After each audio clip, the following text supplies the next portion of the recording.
বান্ধবী ললিতার বাড়ি গিয়ে অনেক আনন্দ মজা তো করেছিলাম, কিন্তু অনেক লজ্জায় পড়ে গেছিলাম। কেন এমন বললাম, কেন লজ্জায় পড়েছিলাম, তার জন্য ভিডিওটা প্রথম থেকে শেষ অবধি দেখতে থাকো।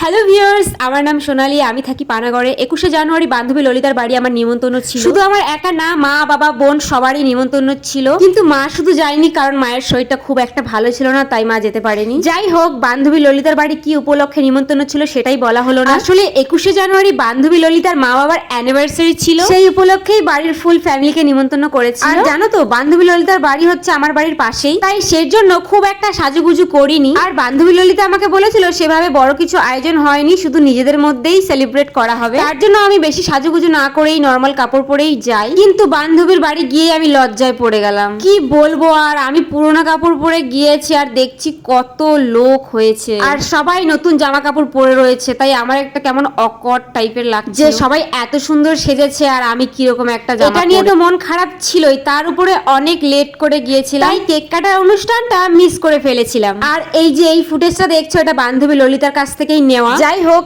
এত সুন্দর সেলিব্রেশন দেখে সত্যি অনেক ভালো লাগলো। জানো তো, আমি অনেকদিন ধরে ঠিক করে রেখেছিলাম যে আমি আমার মা বাবার অ্যানিভার্সারি করব, কিন্তু আমার মা ঠিক করে ডেটটাই বলতে চাইছে না। দেখা যাক কবে আমরাও এভাবে সেলিব্রেট করতে পারি মা বাবার অ্যানিভার্সারি।